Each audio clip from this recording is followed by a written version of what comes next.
En tant que jardinier, on me demande souvent s'il est possible de jardiner à l'ombre. La réponse est oui, et les plantes vivaces en particulier conviennent très bien à l'ombre.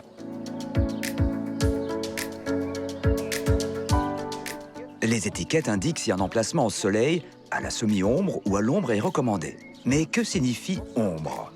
Une plante d'ombre est une plante qui a besoin de moins de 3 heures d'ensoleillement par jour, comme ici, sous cet arbre.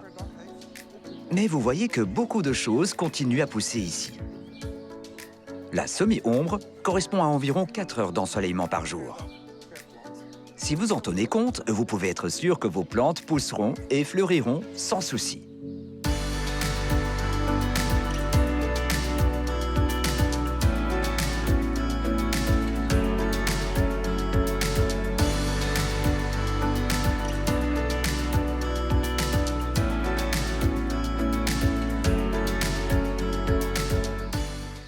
N'est-ce pas agréable de travailler au jardin? Beaucoup de ces plantes qui poussent bien à l'ombre sont en fait des plantes forestières. Certaines sont très connues, comme cette fougère par exemple, mais aussi le muguet de mai. Beaucoup de ces plantes qui poussent en forêt fleurissent tôt dans l'année car les arbres n'ont pas encore toutes leurs feuilles et donc elles ont assez de lumière pour se multiplier. Et bien sûr, il y a aussi des plantes d'ombre qui fleurissent en été ou plus tard en fin d'année. Voilà, je vais créer un parterre à la semi-ombre.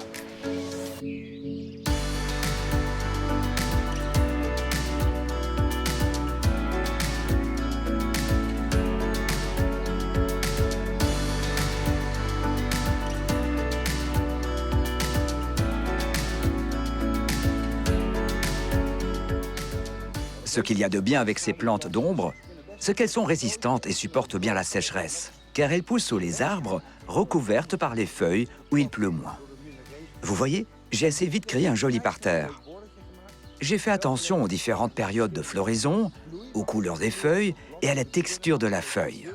Voilà le myosotis du Caucase avec son reflet argenté. Vous pouvez combiner les plantes selon votre goût. Alors je dirais donc, lancez-vous et essayez chez vous.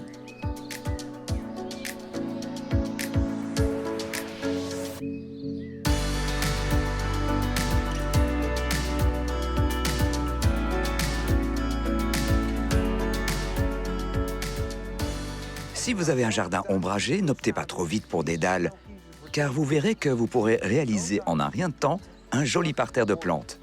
Nous connaissons les conséquences du changement climatique. Il va pleuvoir plus fort et ces dalles ne serviront à rien car elles empêcheront l'eau de s'infiltrer dans le sol. Tandis que le sol avec des plantes vivaces sert d'éponge pour absorber l'eau. J'espère vous avoir inspiré. Si vous voulez en savoir plus, rendez-vous sur le site web Perennial Power.